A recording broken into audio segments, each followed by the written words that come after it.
नमस्कार दोस्तों, स्वागत है आपका ज्ञान सर एजुकेशन ऐप में। यूपी ट्रिपल एससी के एग्जाम्स के, वनडे एग्जाम्स के, एसएससी एग्जाम्स के, पुलिस एग्जाम के, रेलवे एग्जाम के फ्री इनिशिएटिव आपको इसी चैनल में मिलते रहेंगे। चैनल को सब्सक्राइब जरूर कर लीजिएगा और वीडियो को लाइक और शेयर जरूर कर लीजिएगा। और हमारे ऐप ज्ञान सर एजुकेशन ऐप को गूगल प्ले स्टोर से आप इंस्टॉल जरूर कर लीजिएगा। इसमें सारे वनडे के एग्जाम्स के कोर्सेज आपको मिलेंगे बहुत ही कम दामों में।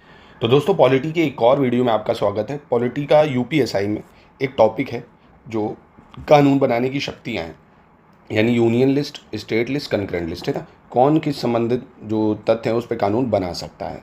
तो आज हम लोग यूनियन लिस्ट में जो 97 विषय हैं, इसमें भी जो बहुत इंपॉर्टेंट है उनको मैं अलग से फोकस करूँगा। वो आपको याद करने ही करने, इससे एक सवाल से दो सवाल निश्चित ही आते हैं, ठीक है। तो जैसे डिफेंस है, आप देखते हैं ना, डिफेंस मिनिस्टर सिर्फ केंद्र में ही तो है क्या? राज्यों में डिफेंस मिनिस्टर होता है क्या? नहीं होता है। तो डिफेंस से रिलेटेड जितनी चीज़ें वो सब केंद्र सरकार इस पे कानून बनाती है, ठीक।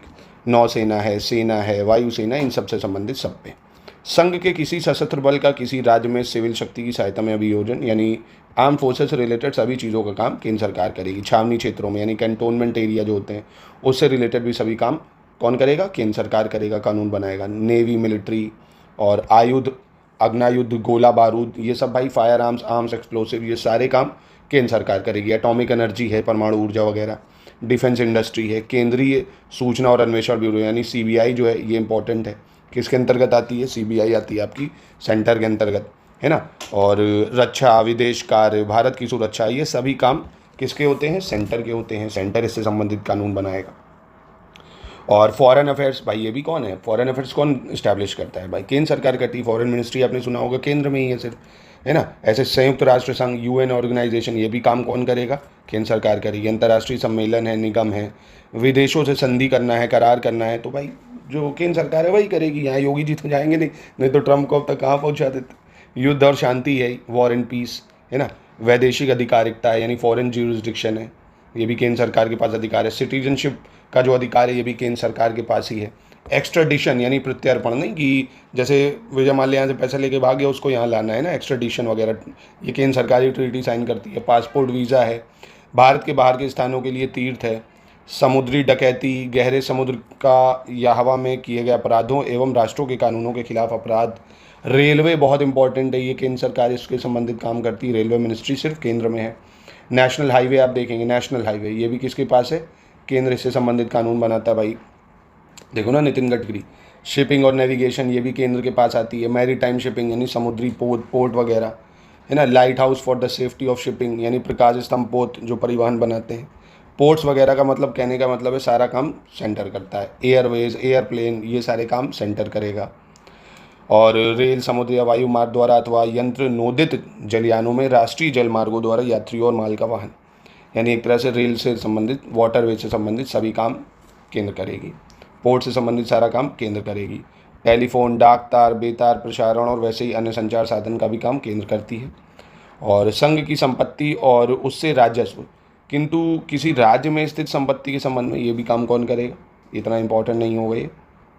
लोप यानी ओमिटेड, ये भी कौन करेगा? केंद्र करेगा। देशी राज्यों के शासकों की संपदा के लिए प्रतिपाल्य अधिकरण, यानी court of wards for the states of ruler of Indian state. Public debt of the union, यानी संघ लोककरण। Currency, coinage and legal tender, foreign exchange, ये सारे काम केंद्र ही करती है। फॉरेन लोन्स यानी विदेशी मुद्रा ऋण है। रिजर्व बैंक है, भारतीय reserve bank. Post office saving bank है, डाकघर बचत बैंक, ये सब कौन करेगी? केंद्र। बहुत इंपॉर्टेंट है ये वाले तीनों।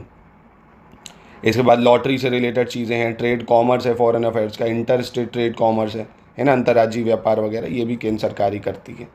बैंकिंग बहुत इंपॉर्टेंट, ये भी केंद्र सरकार के पास है। इंश्योरेंस वगैरह केंद्र सरकार के पास है ना। स्टॉक से रिलेटेड चीज़ें जो है, स्टॉक एक्सचेंज, ये सब कौन करता है? केंद्र सरकार करेगा। और वहीं इसके बाद बांटो और मापों के मानक, यानी जो मेजरमेंट वगैरह है, ये भी केंद्र सरकार ही डिसाइड करती है, ठीक है। और इस्टेब्लिशमेंट जो करना है ट्रांसपोर्ट वगैरह के लिए, यानी भारत से बाहर निर्यात किए जाने वाले या एक दूसरे राज्य से दूसरे राज्य को परिवहन किए जाने वाले माल की क्वालिटी के मानक भी यही निर्धारित करेगी, है ना। ऑयल फील्ड्स वगैरह के भी जितने रिसोर्सेज है पेट्रोलियम के, सब केंद्र सरकार ही करेगी। माइंस जो होती है, मिनरल माइंस, ये सब का काम रेगुलेट कौन करेगा? सेंटर करेगा। रिवर वैली हो, रिवर डेवलपमेंट हो, फिशिंग हो, है ना, मैन्युफैक्चरिंग हो, ये सब काम केंद्र सरकार इससे संबंधित कानून बनाएगी। इसके बाद अफीम की खेती, यानी जो ओपीएम कल्टीवेशन होता है, उसका विनिर्माण होता है, ये सब भी केंद्र सरकार कानून बनाती है। प्रदर्शन के लिए चलचित्र फिल्मों की मंजूरी है ना, ये सब भी केंद्र सरकार बनाएगी। और फिर देखोगे यूनिवर्सिटीज़ हैं जो उससे संबंधित का प्रावधान है, साइंटिफिक रिसर्च कुछ करना है, और यूनियन एजेंसीज और इंस्टीट्यूशन जो ट्रेनिंग रिसर्च से संबंधित कोई काम करने हैं तो ये सब भी केंद्र सरकार करेगी। राष्ट्रीय महत्व के घोषित प्राचीन और ऐतिहासिक स्मारक और अभिलेख जो हैं उनकी रक्षा करना, जनगणना कराना, है ना, ये भी केंद्र सरकार करेगी। यूपीएससी ऑल इंडिया सर्वे से संबंधित कुछ बनाना है, पेंशन से रिलेटेड चीज़ें जो केंद्र है वही करेगी। तो जितना मैं बता रहा हूँ टू द पॉइंट उतना याद रखोगे, इसी में से मिल जाएगा आपको। सैलरी अलाउंसेज है पार्लियामेंट की, ये सब प्रेसिडेंट की, पार्लियामेंट की, ये सब केंद्र सरकार करती है ना। ऑडिट जो करनी है अकाउंट ऑफ यूनियन, है ना, यानी संघ और राज्यों के लेखाओं की समीक्षा करनी है, केंद्र ही करेगी। हाई कोर्ट का ऑर्गेनाइजेशन है, सुप्रीम कोर्ट का है, ये सब केंद्र सरकार के अंतर्गत ही आता है।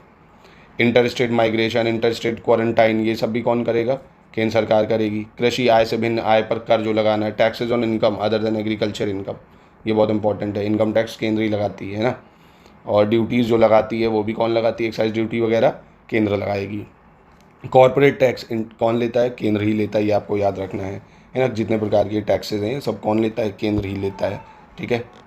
इसके बाद taxes other than stamp duties, transaction in stock exchange, यानी स्टैम्प ड्यूटीज़ के अलावा जो है स्टॉक एक्सचेंज और वायदे बाजारों के समझौतों पर स्टॉम्प शुल्क से भिन्न कर यही लेगी, यानी स्टैम्प ड्यूटी भी यही लेगी। ओमिटेड लोग, यानी ये सब टैक्सेस ही लेते हैं, ठीक है। तो ये बस आपको बेसिकली याद रखने थे, ठीक है।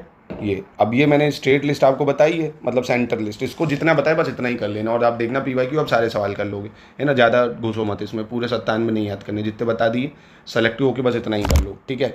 इसके बाद कल वाले वीडियो में अब आपको स्टेट लिस्ट के दे दूंगा, ऐसे करके कंकरेंट लिस्ट का थोड़ा थोड़ा दे रहा हूँ, आपका रिवीजन भी अच्छा हो जाएगा। बाकी UPSI की पूरी तैयारी ज्ञान सर एजुकेशन ऐप में हम करा रहे हैं। 99 में आपने अभी तक कोर्स ज्वाइन नहीं करा तो कर लीजिए, ज्ञान सर डिस्काउंट कोड लगाएंगे, 99 में आपको ये कोर्स मिल जाएगा।